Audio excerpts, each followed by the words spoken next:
Hi, ഇന്ന് നമുക്ക് ചക്കയും കൊണ്ട് എങ്ങനെയാണ് പുട്ട് ഉണ്ടാക്കുന്നതെന്ന് നോക്കാം. നമുക്ക് ഇത് മിക്സിയിലൊന്ന് അരച്ചെടുക്കണം. അപ്പോൾ ഞാൻ ചക്ക അരച്ച് വെച്ച്, ചക്ക ഒത്തിരി നന്നായിട്ട് അരയേണ്ട, പുട്ടിനായതുകൊണ്ട് കുറച്ച് ഇങ്ങനെ തരി ഇടുന്നതുകൊണ്ട് കുഴപ്പമില്ല കേട്ടോ. ഇനി നമുക്കിതിനകത്ത് കുറച്ച് ജീരകം ഇട്ട് കൊടുക്കണം, പിന്നെ കുറച്ച് ഉപ്പ്, പിന്നെ നമുക്ക് പൊടി, ഇത് അരിപ്പൊടിയാണ്, വറുത്ത് വച്ചിരിക്കുന്ന പൊടിയാണ്.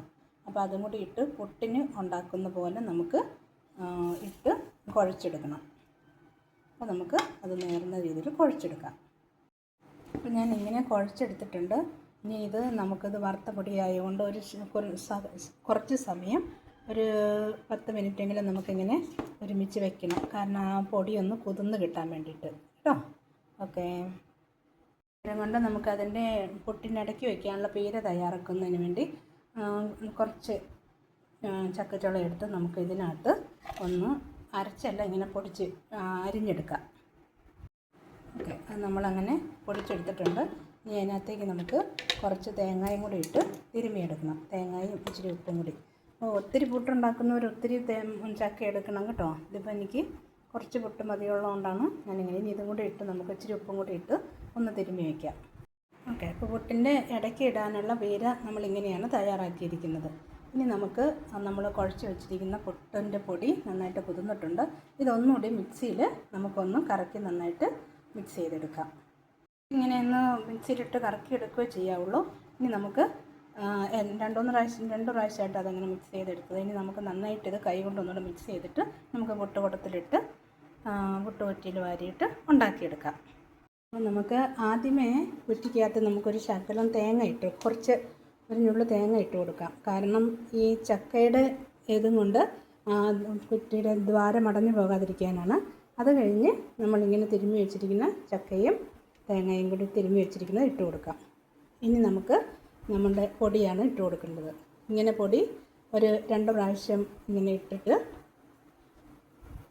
വീണ്ടും നമുക്ക് തിരുമ്മി വെച്ചിരിക്കുന്ന തേങ്ങയും ചക്കയും കൂടി ഇട്ട് കൊടുക്കാം. പിന്നീട് പൊടി ഇട്ട് കൊടുക്കാം. അങ്ങനെ ഒരു 2 പ്രാവശ്യം ഇട്ട് കൊടുക്കുക. പിന്നീടും അങ്ങനെ നമ്മളിതിട്ട് കുറ്റി നിറച്ചെടുക്കാം. അപ്പോൾ അങ്ങനെ കുറ്റി നിറഞ്ഞു. ഇനി നമുക്കിത് അടച്ച് അടുപ്പിൽ വെച്ച് വേവിച്ചെടുക്കണം.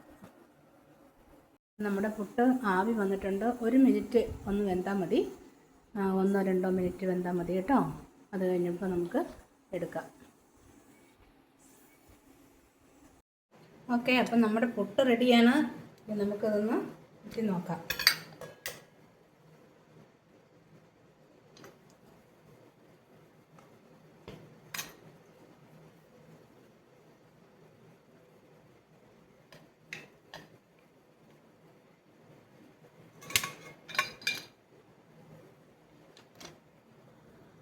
കണ്ടോ, അപ്പോൾ കാണാനുമൊക്കെ നല്ല ഭംഗിയുള്ള, ഇത് പച്ചച്ചക്കയാണ് കേട്ടോ. അത് ചക്കയുടെ നിറമാണത്. കാണാനുമൊക്കെ നല്ല ഭംഗിയുള്ള, നല്ല ജീരകത്തിൻ്റെയൊക്കെ നല്ല മണം വരുന്നുണ്ട്. നല്ല പുട്ട് റെഡിയാണ്. അപ്പം നിങ്ങളും ഇതുപോലെ തന്നെ ആരോഗ്യകരവും രുചികരവുമായ പുട്ട് ഇതുപോലെ ഉണ്ടാക്കി നോക്കുക. അരിപ്പൊടിയാണ് ഉപയോഗിക്കേണ്ടത് പുട്ടുണ്ടാക്കാനായിട്ട്. ഗോതമ്പൊടി ഉപയോഗിച്ച് ചക്കയ്ക്കൊപ്പം കുഴയ്ക്കുമ്പോഴത്തേക്ക് അത് നല്ല കുഴഞ്ഞു പോകും. അതുകൊണ്ട് അരിപ്പൊടി, വറുത്ത പൊടിയാണ് ഏറ്റവും ഉചിതമായിട്ടുള്ളത്. അപ്പോൾ എല്ലാവരും ഇതുപോലെ തന്നെ പുട്ടുണ്ടാക്കി നോക്കുക. ചക്കയുള്ളവരും പുട്ടുണ്ടാക്കുന്നവരുമൊക്കെ ചക്ക നഷ്ടപ്പെടുത്താതെ ഇതുപോലെ ഉപയോഗിച്ച് നോക്കുക. ഓക്കെ, കണ്ട എല്ലാവർക്കും നന്ദി. Thank you.